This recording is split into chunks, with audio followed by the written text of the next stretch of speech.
topic of discuss is the levels of risk in the time of terrorism. If we go to historical analysis, then we can realize that every institution in whether it is multilateral or bilateral,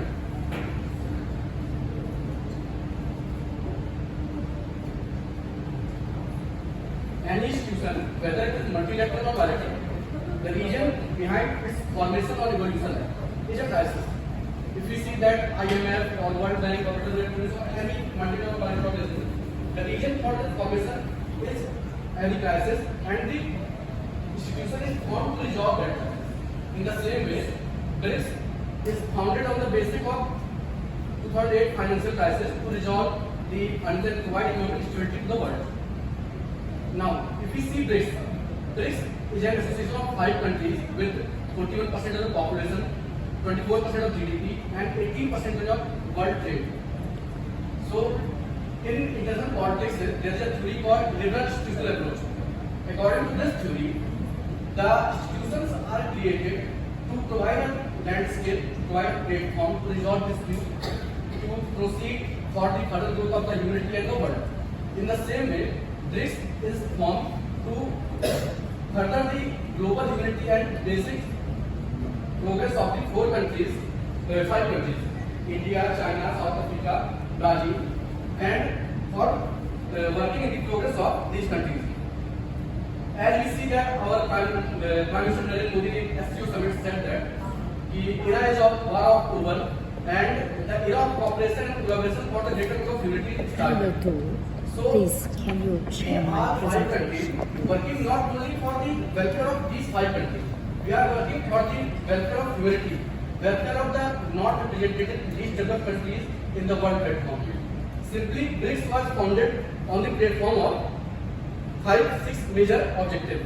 For example, reforming global financial structure, reforming international economic and financial situation, reform of the global institutions, trade protectionism, hegemonic control of material institutions that were responsible for the great divide between North and South, critical flow of unequal integration of developing countries in the global economy.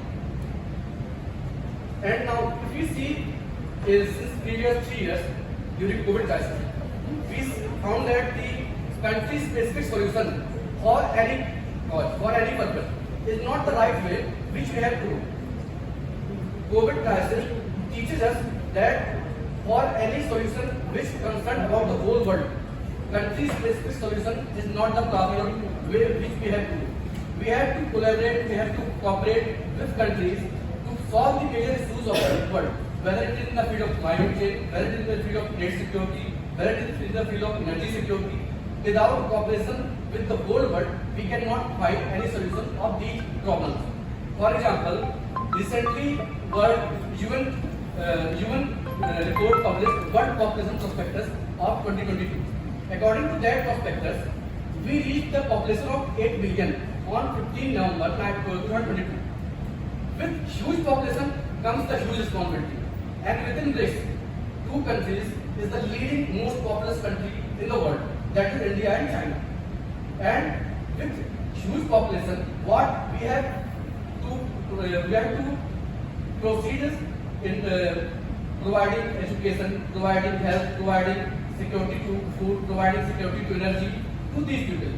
If we cannot provide these basic things, then these population become a misery for us. We have to work to solve these issues and prove that population has a potential asset for absorbing the growth of the grouping and the growth of the humanity for the greater good of the world. And already, like the WHO dictum says, in the whole world, until and unless everyone is safe, then we cannot say that no one is safe. Until and unless no one is safe, until and unless everyone is safe.